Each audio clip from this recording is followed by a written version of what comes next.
loser of this drops down to play Kanga. Winner goes through and gets a really important boost, which is an additional win on the board as soon as the grand final starts. So only needing to take 2 games rather than 3.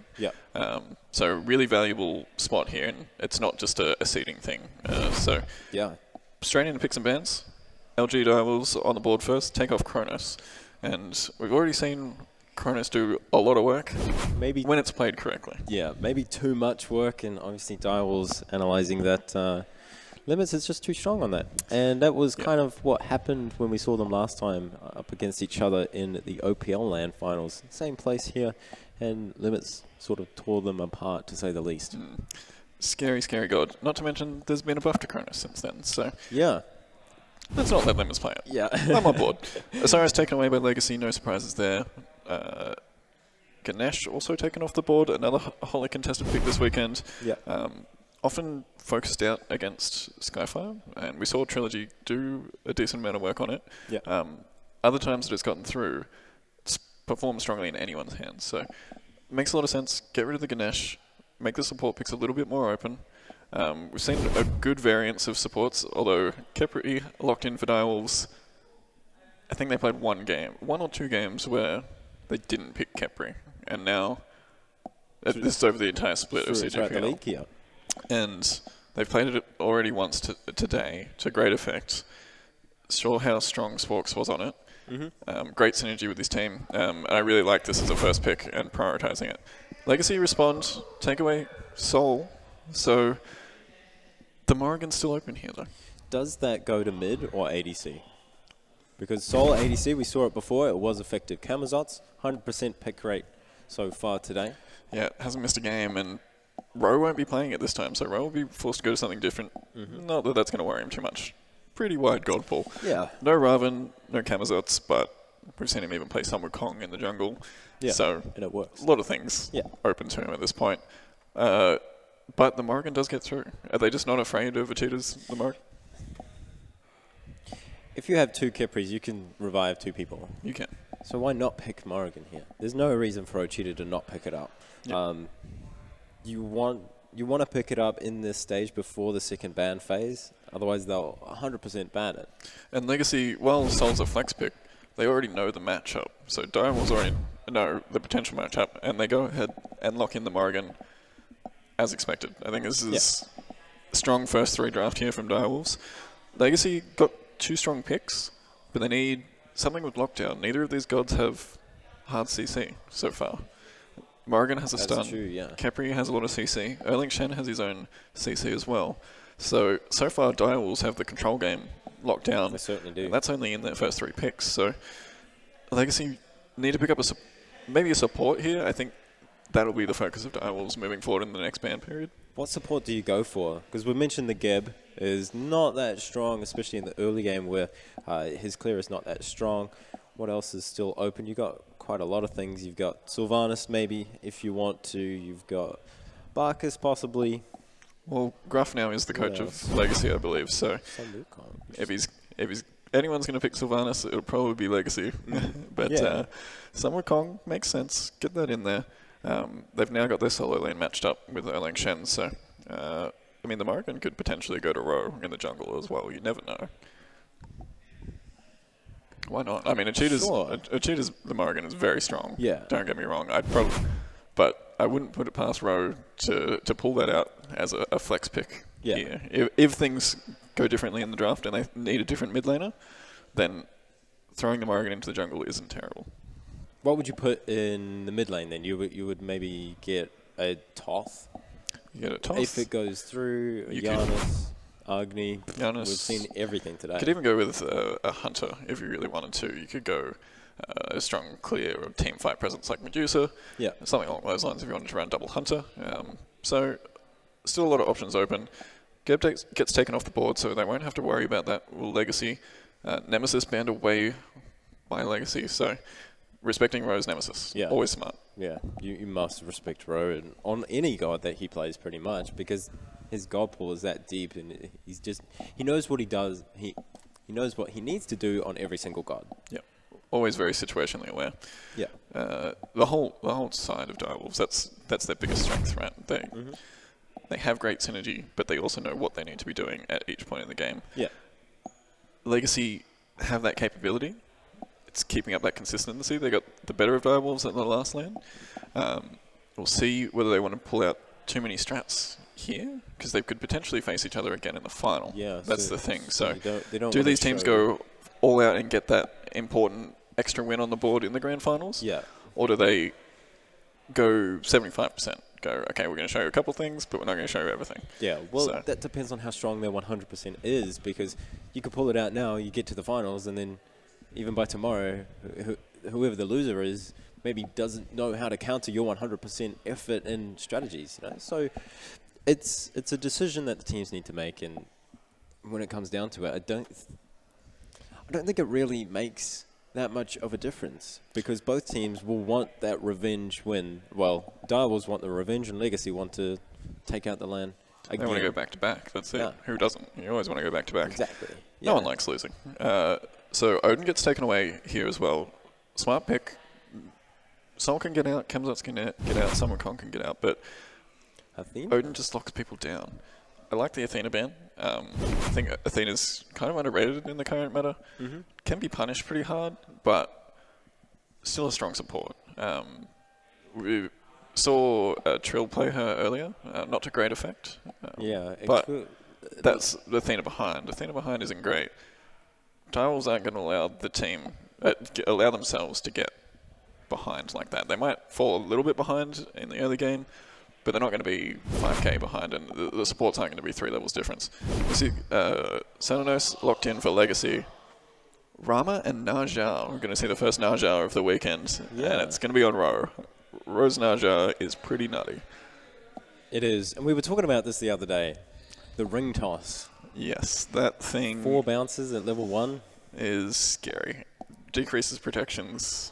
Increases so each bounce speed. does more damage, and so shredding protections, massive amounts of damage, especially if there's no minions around. If you've got 2 gods standing next to each other, you hit one with the ring bounce, they get slowed, they get their protection shredded, and they take a bunch of damage. And then your sash is pretty much confirmed, because that slow is so crippling, essentially, that especially in the early game before boots. So got to be really careful of a Naja early, and then late game has the potential to just take someone out of the fight. Not just out of the fight into the air, back to base. Like those crits for free, basically. Yeah. You're not going to miss crits in a Naja ult. It's pretty easy to Not hit. at this level.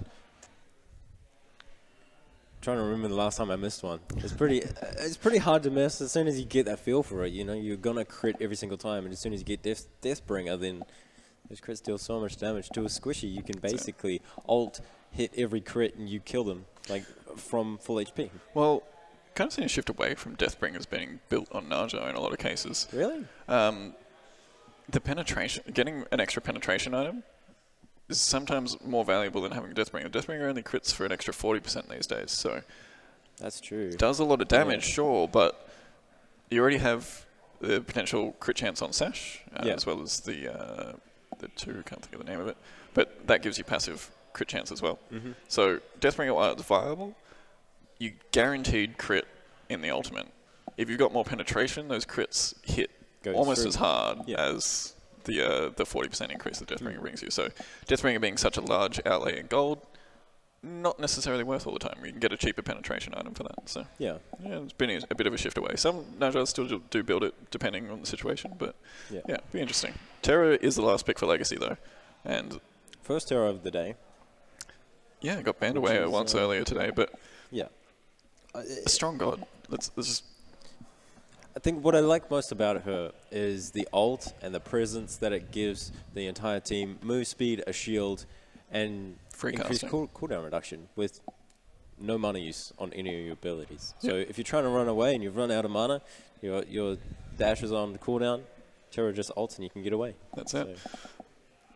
It is pretty good. Back to Naja though, I want to talk about how well his sustain is. So like it's so strong because of the passive, it heals it up. You use the 2, you can heal, and you got the Bumper's Mask heal as well.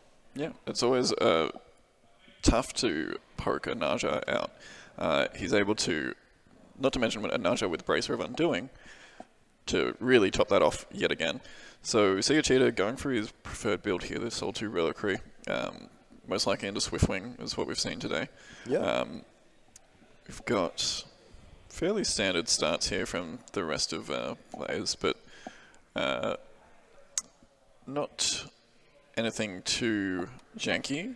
No, I like the Soul Reliquary into the Swiftwing because you're basically sacrificing boots, but you don't need boots. You got the health from that, and you got from the Swiftwing and the HP 5. So your sustain is a lot better, and the movement speed is only to get you back to lane so that you can farm better. Yeah, farming more efficiently for a mid laner.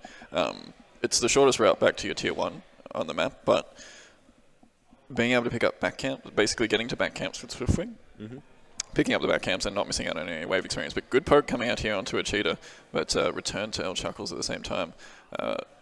Getting a bit of damage onto Freemason, getting taken pretty low here, but L Chuckles will be there to peel for his jungler there. Yeah, the thing about Ochita is he cannot take poke. He has no sustain. He's got no pots. And that's the risk that you take of getting this first item Soul Reliquary. L Chuckles taken down to about half. Rose, he's got that ring toss. As soon as that comes off cooldown, he'll look for L Chuckles, and he wants him to go close to Freemason. As you said during the picks and bans, you want it to bounce between just 2 members because it deals maximum amount of damage that way. Yeah, strong start so far here for Direwolves. They've now got a level lead in this lane, but Ro takes a bit of poke, but heal it up again. Yep. Chuckles and Mason forced onto tower, and now they look for the invade. Yeah, they just watch Ro's health bar. He was about half HP before he used that 2. He stacked up his passive, then used the 2 and healed. And now he's pretty much back to full HP. Mid laners are going to do a little bit of battle. Ochita's out of mana, and L Chuckles is forced to use that Ox form to get away. Ro now is starting up that blue buff. Guys, we are going to hit a little bit of a pause. I think it is going to come out very shortly. And there it is. All right. So as we saw, the Naja was in a bit of a battle with L Chuckles and Freemason there, but getting good poke off early, and that's the strength of Naja now. With that added ring bounce, the nerf's not coming into effect on the. It's not really a nerf. It's a quality of life thing, where the beads animation now won't be taken going up into the air, which is a nice thing. Yeah. On land, you're probably going to hit the beads anyway. Yeah. But on the occasion where it doesn't go off, it is the most frustrating thing in the world. But as we head back into game already, Ro manages to get the elementals here. Looks like we've picked up a kill onto Freemason in the meantime as well. Must have just missed that as we went to pause, but really good job so far from Direwolves. Yeah, and the Sash lands onto Divine. Oh, if that ring toss would have hit, that would have went between both of them and those minions. I don't think it would have hit the minions. Does it? It doesn't prioritize. It prioritizes what's behind the initial bounce, I believe. So, okay. I think it would bounce. So it would bounce once to who was there? Freemason. Yes. Bounce again back to Divine and then to the minions. So it kind of goes. Gotcha. It prioritizes backwards. I think so. Like carrying on momentum essentially. So it's an interesting mechanic anyway, the way that it works. But that first kill onto Kikiomio is pretty great because he's already finished his Ninja Tarbai on the Death Toll, on the Erlang in the solo against the Sun Wukong. So he's already ahead. Swiftwing for L Chuckles because when he got back he didn't have a lot of gold. Couldn't finish off boots, so rather than investing 600 gold into boots 2, you're going to get the benefit out of the Swiftwing instead. So prioritizing that for now. We do see the Swiftwing now onto a cheetah as well as Sporks, so more Swiftwings there. Most likely onto Kiki next, maybe even onto Ro, unless he backs with full boots. If he backs with full boots, I think he'll just leave the Swiftwing off for now. For Ro, you mean? Sorry? Yes, Ro, yeah. Okay, yeah. So when he finishes the Warrior Tarbai, is that a big spike for Naja, or what is his power spike throughout the entire game? Didn't get Warrior's Tarbai. Talaria boots. Talaria boots. Interesting. A little bit different. Yeah. Extra gold, extra movement speed when not in combat, but we've got El Chuckles throwing a bit of damage here. All right, so Elemental started up for the Dire Walls, and they will be able to get them. It's a bit of a farm lead there. Freemason using that dash will dodge Rose ultimate as well as Sporks. His dash will not actually land the silence and the pluck. There's Weave. He's way too far out of position. The stun will finally hit 3 members. And there's Ro. He'll heal up, but he's got the Kipri ultimate on him, so it doesn't really matter. Sporks with a kill onto Divine. That's the mid laner down. Weave is the next target. He's so low. Sun Wukong up in the sky, slams back down onto Direwolves. Spreads the damage out, so it's a 1-for-0 trade already in favor of the Direwolves. 2-0. And right before the speed buff spawns, so they take that on the way out. Good recognition of time has managed to catch them rotating through that jungle, looking for elementals, but Direwolves do a good job there. Ro taken really low, gets the Scarab's bursting, didn't actually need it in the end. The burst heal, what best way to say it? Burst heal, I guess. Burst heal, yeah. From, I think it was Bracer combined with the two. So, yeah. Massive amounts of healing. And with the passive of Talaria Boots, you get increased HP 5 out of combat as well. So when he's not farming, he's able to sustain it even further and just keep the pressure on. And he's now 2 levels ahead of Freemason in the jungle, and he's not going to let up anytime soon. Certainly not. Whenever you got that lead, we know that Ro will not stop. No. He will continue to deal damage. He will continue to punish you and invade your jungle, take everything away from you. Oracle Harpies nicely stolen away by Legacy. Yeah, they managed to get a hold of those. We're talking about Najar's power spike, so the next big power spike will be once this penetration item's finished. Normally it would be with Warutabi, that's quite a large power spike, but being able to farm up more efficiently and get onto this penetration earlier, penetration items being reasonably cheap, and bring a lot to the table, whether it's a Jotun's, could even go the Crusher, if he ends up backing with just enough gold for the Crusher. Not a bad investment early, because you do get that cooldown online as well as a bit of attack speed. Sporks here getting taken a little bit low here, but committing a lot to this Kepri. Yeah, Ro used his ult, but it did miss. The Kamazot's not using that ultimate to the best efficiency that he could. Ring toss misses, that's massive. There was only 3 members there, so that would deal so much damage if it had landed. Terra's Blessing is popped. Everything back off cooldown now for Legacy, so they can chase if they want to. They do deal a lot of damage back to Direwolves, but they can't secure any kills. And that's ultimates popped 1 for what? I think what happened there? So Rose ults went down.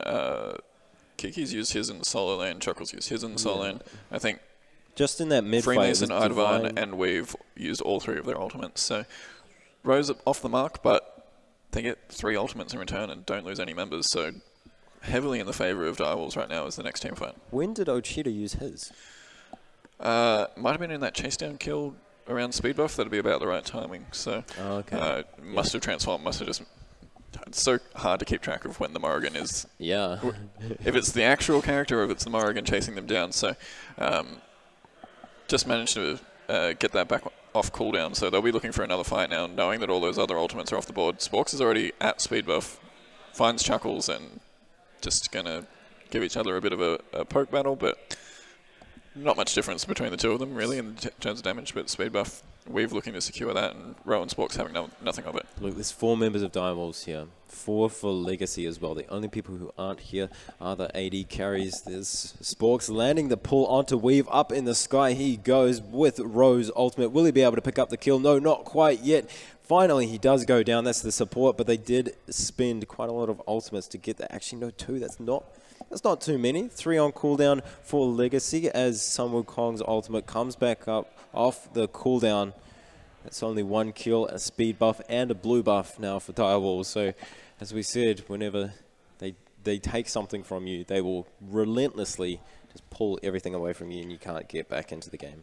Yeah, you saw them setting up really early there. As we have a quick pause here from Weave, but saw them get pulled up at that speed buff, ready, a cheetah lurking. You've got had the support there lurking, Sporks being a presence before the fight even started. Really, really rough for Legacy at the moment. So yeah, so do come back to us, but it's so rough for Legacy now. How do they secure the farm on their map? Do they just forsake the next speed buff and go straight to Gold Fury?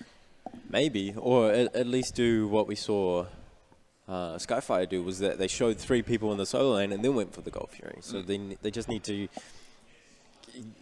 basically do a fake out. A fake out, but exactly. Direwolves will chase those 3 down because it'll be a 4-on-3, and then Mingyu is over in that lane, and he's got he's on Ramo, I believe, isn't he? So yeah, he's got the snipes to potentially steal it anyway. And they've always got control. Their objective control is never down. If it is, it's for about maybe 10 or 15 seconds while they're replacing their wards. So it's difficult to play around Direwolves because they cover every patch of... They have their ward map and they follow it, exactly, right? So they have different ways to place a ward in certain areas. Whether if they know that you've got a sentry there, they'll just place it slightly off the sentry and be able to get that vision regardless. So putting little janky ward spots is always of benefit sometimes, just knowing where you can get vision and what's important in the lanes to ward. But so far, Direwolves in control in the driver's seat. I would say it's come to be expected, but this isn't what happened at the previous LAN. Legacy kind of dictated the pace a lot of the time, and just they seem a little bit off, or are Direwolves just hungrier now? I guess so, yeah, because they're so used to winning, right? And then they lost that one.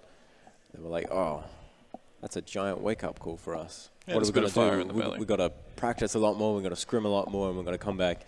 We're going to take it away from Legacy. But this is only the first match of possibly 2 if they do meet each other again in those finals tomorrow afternoon. So, interesting. Yeah, it's going to be interesting to see how the bracket does fill itself out from now on. Kanga, whilst they went down to Direwolves, there were signs of life, and they did well against Skyfire. Yeah. Probably they would have liked to brush aside Skyfire, given that big confidence boost. Skyfire put up a good fight, but they got through it, and I think that's the important thing for Kanga. I believe it's their first win on LAN in a set. So for Kanga? For the Kanga squad. I don't think they've actually... Yes, that's true, because they came 4th last time because of Darksided. So getting that confidence, getting a win on the big stage, it's going to be good for them, I think. And I think they'll come back rested tomorrow. We'll watch these VODs. You can see that their drafting phase is somewhat targeted. They've done their homework. So if they can get a win against whoever does end up falling down in this bracket, it throws the OCE kind of wide open, right? Yeah, at the moment, it's kind of Legacy and Direwolves at the top. Kanga and previously Darksided who were there, but Darksided unfortunately is disbanded. But that kind of middle of the pack ground, and then there's kind of your lower tier, for lack of a better word, squads. But we saw today Skyfire able to take it to these teams here and put in a good showing. So I think Kanga can put up a good fight. Yeah. Hopefully they can at least get a game, if not steal the set away from whoever goes down. So I think it just opens up everything. I think that brings the fire back to everyone in the top of the group. It does. So I really want to see that happen. Whether it goes through or not, who knows. But to the game at hand, how do they shut down Naja? How do they shut down Ro now? Wards.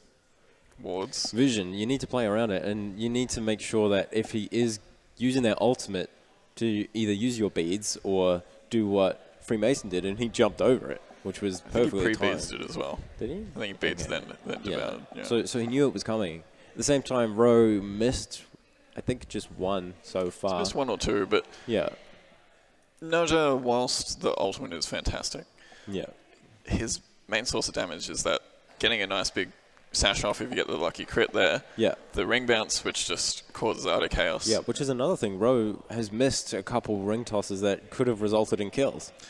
So yes, but they could have potentially put him out of position should they not have finished off the kill. If he doesn't get the bounces to the right targets and he's trying to chase down that kill, the problem with Naja is your escape is also your initiation. Yeah. So you can't sash. It's not like a Daji, for example, where you can use your allies to escape, or you can use your enemies to engage. Yeah. Naja, you put yourself all in. That's why they've got the Kepri. So that explains that Kepri pick. Yeah. We talked about Kronos having 3 lives.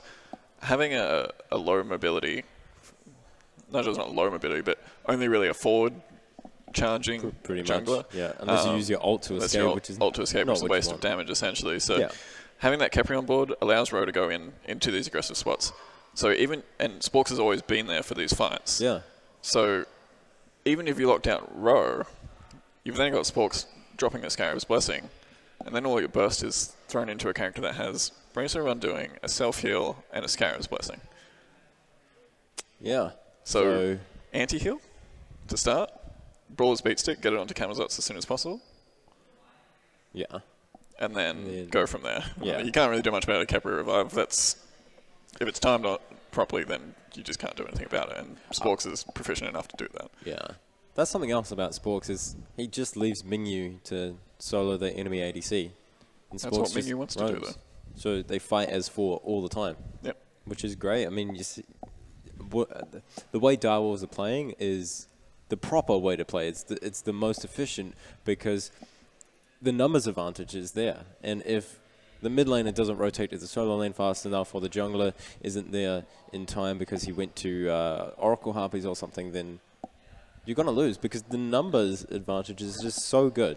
And Direwolves are already putting their pressure in this lane, in each lane, so that they can rotate faster. So the mid lane is caught 5. It's not even 5. It's 3 seconds. 3 seconds is enough for Direwolves to take advantage of that.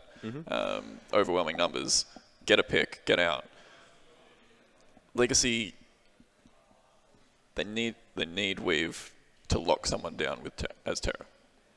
Or lock Khepri out so that the revive doesn't go off. And he tried. There was 3 people chasing him. He got a 3-man stun, but no one was there to follow up on that amazing play. I mean, sure, he was being chased and it was a reactionary play, but when it happens, they need to be there, be able to pull the trigger and just kill those 3 people, but it never happened.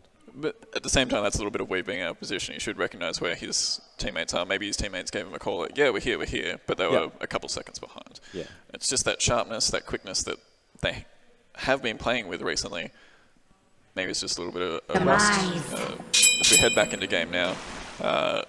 So 10 minutes in, it's only a 3k deficit, but 3k against the Direwolves is a bit scarier than 3k against most teams.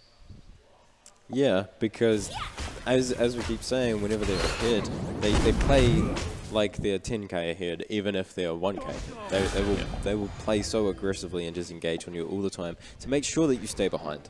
Yeah, and the big factor as well is the experience difference. Despite the changes to the jungle, the neutral buff camps, losing that little bit of experience attached to them, Direwolves still find themselves 6,500 experience ahead, as we saw on those graphs. And if we look at the player damage, it's all coming from Ro and Kiki at the moment. So solo laners, you expect to do a lot of damage to one another, but Ro at 5,000 player damage at the 12-minute mark, despite having missed a couple of ults and ring bounces, still right at the top of the player damage charts. So. All right, 11 minutes into the game, Kiki going aggressive onto Chuckles, forcing him out of the lane. So that speed buff is going to be up in roughly 30 seconds. Kiki getting stunned up. Now Chuckles dealing a bit of damage. Kiki turns, taunts, ults, gets the heal off, and will be able to stay in that lane a little bit longer.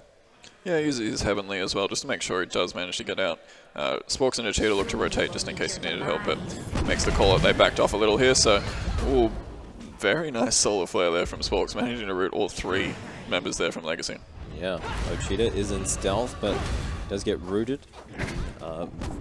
Vision is on towards him. There's the pluck and the sash. Will Divine survive? No, he won't. Ochita is able to pick up that kill. Sports with a follow-up kill on to Free Mason.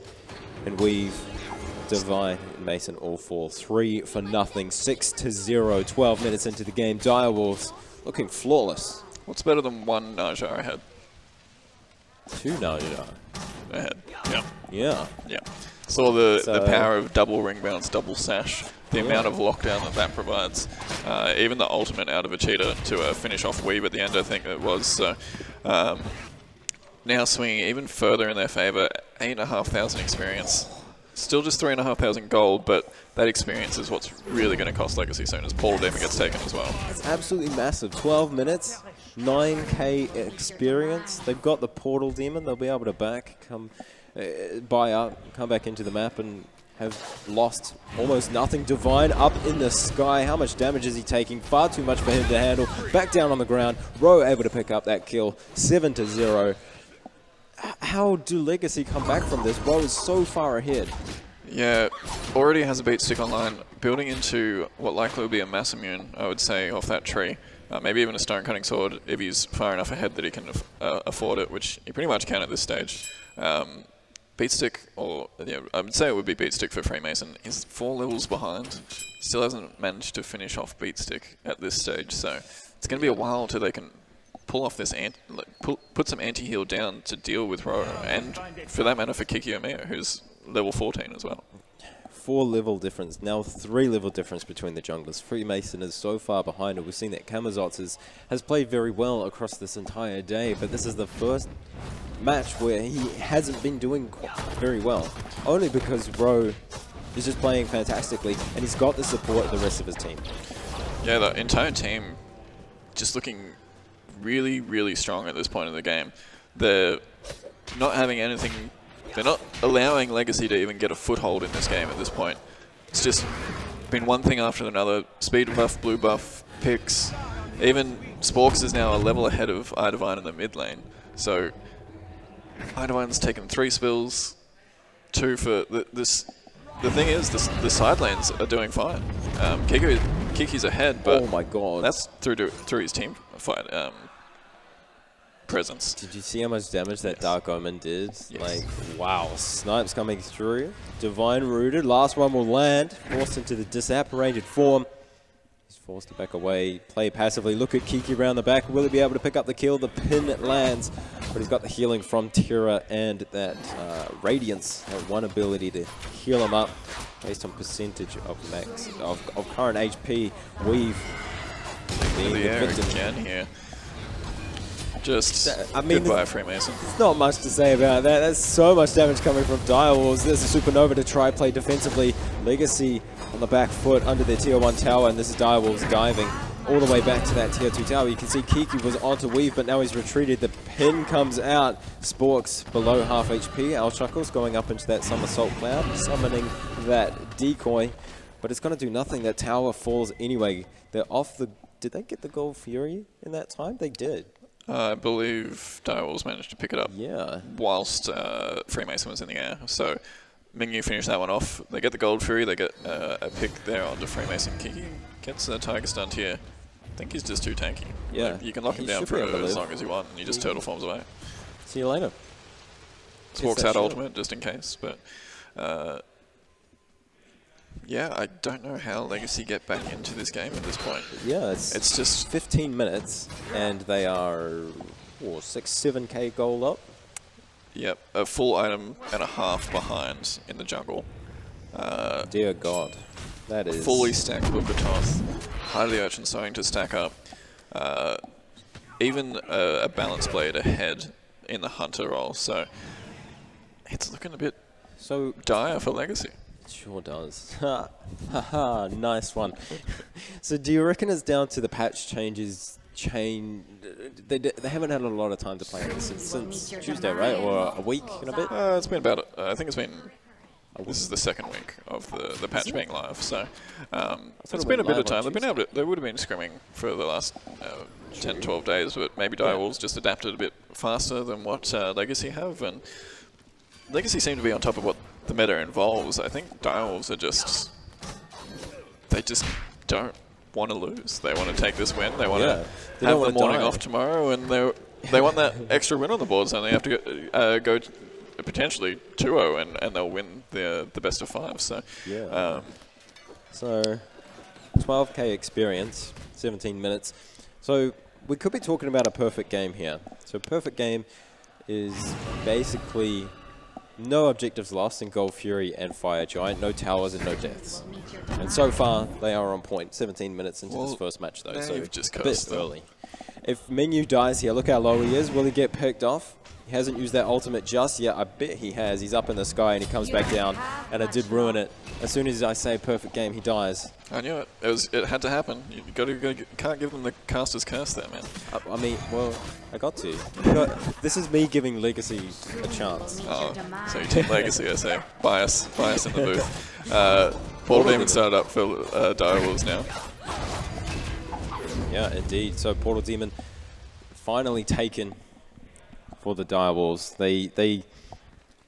They've been on top of this Gold Fury, the Oracle Harpies, the Portal Demon, now the Fire Giant. They've only lost Mingyu in this entire game. That's the only thing that they've lost, bar a couple buffs.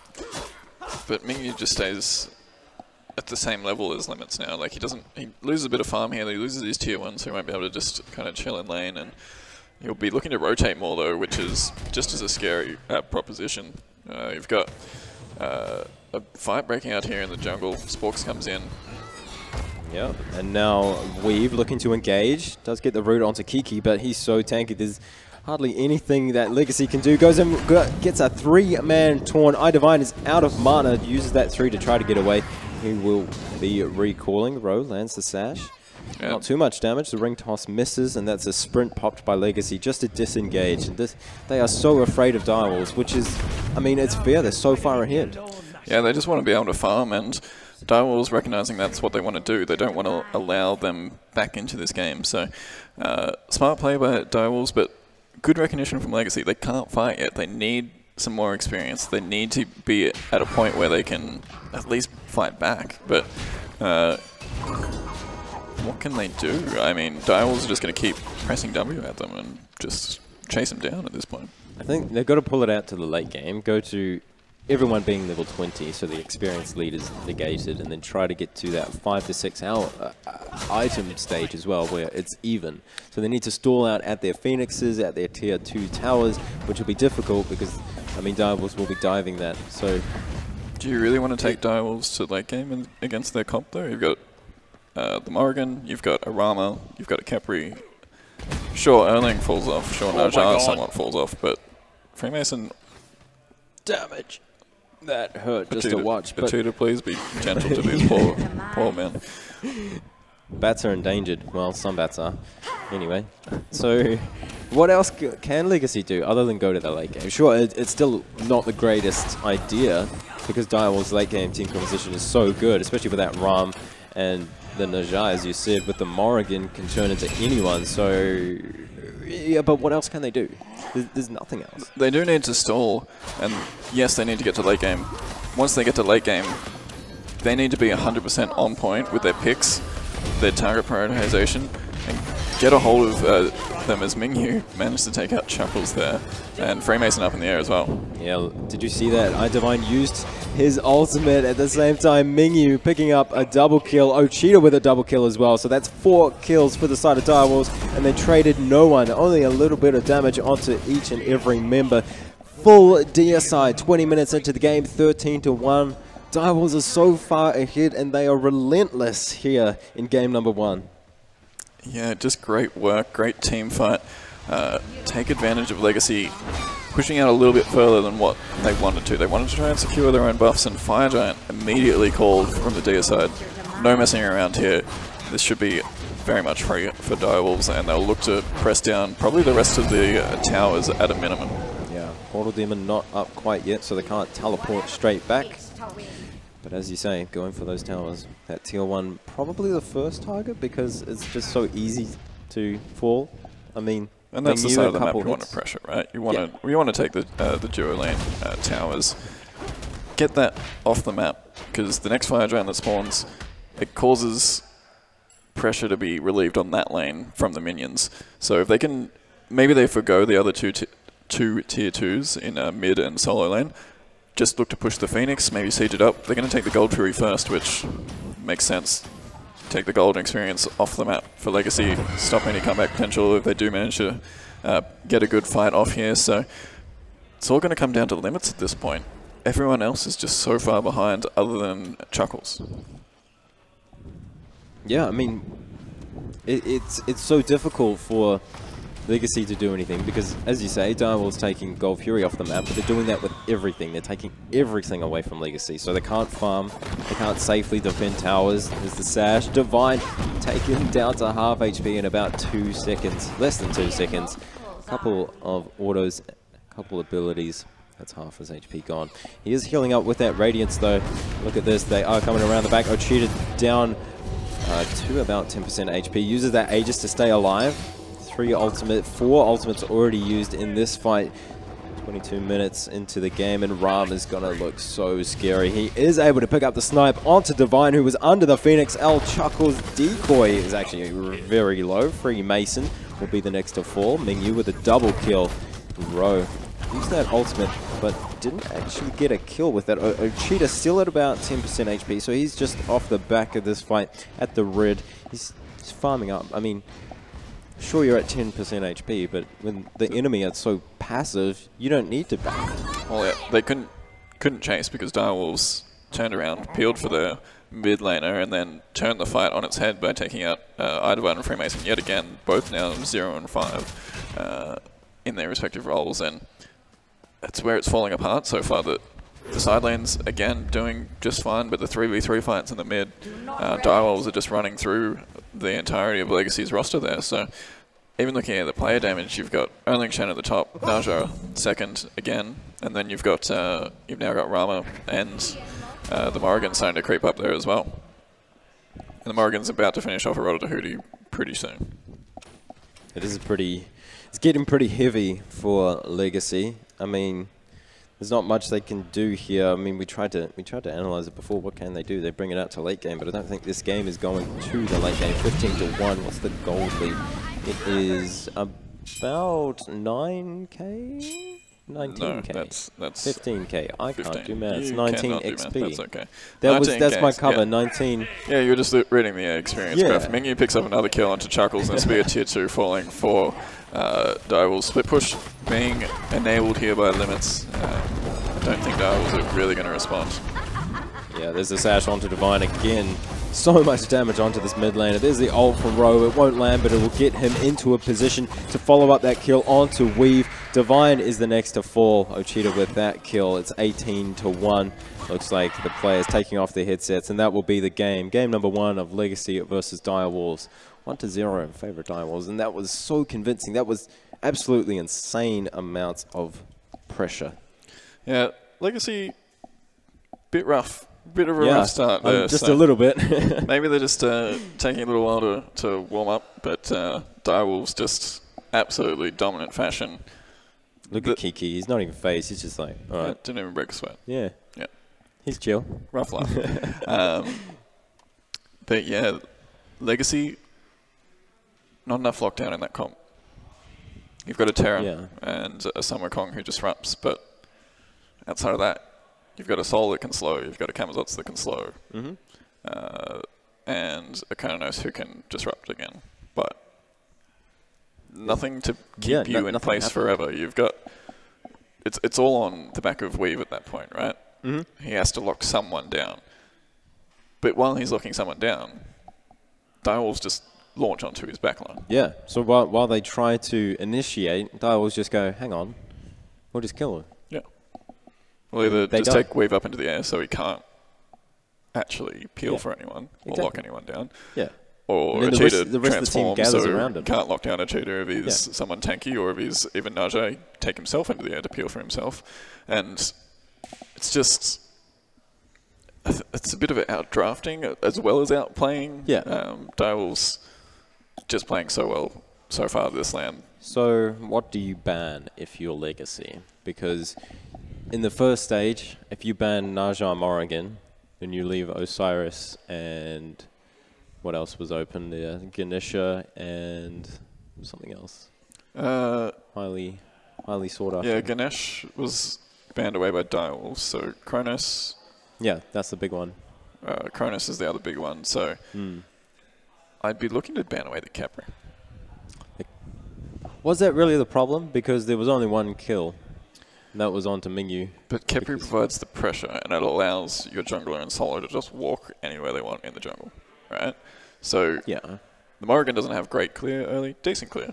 don't get me wrong. But combine it with a Kepri, and you have got the push in that lane against Kepri with anyone. Pretty much gets the push in any lane. You have to have pretty weak. You need to be like an Artemis or something like that, where you can only hit half the wave with your abilities. Yeah.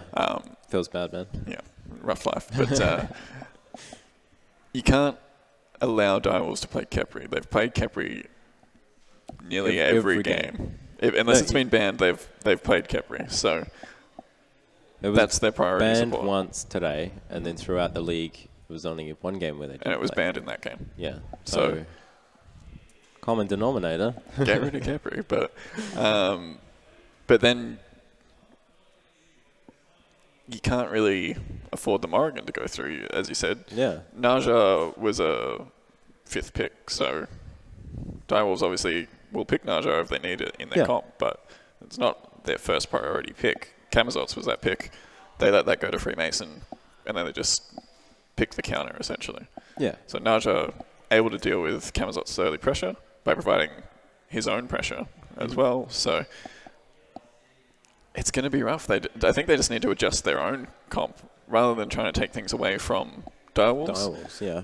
Adjust their own comp so that it can counter this composition that Direwolves really like to draft. So take away the Kepri, put it on a more even playing field in terms of clear, and then look to draft a stronger comp for themselves. So what kind of comp would that be made up of? You could... I wouldn't mind seeing Freemason pull out his Thor. It works so well for him. Yeah. So why not bring that back out again? Dominant It gives you that lockdown potential Yeah. in the jungle. So why not? It gives you a semi-global presence. Relatively safe. Can be built as a hybrid, so you're dealing damage but staying alive. You can build defensive... You can build team relics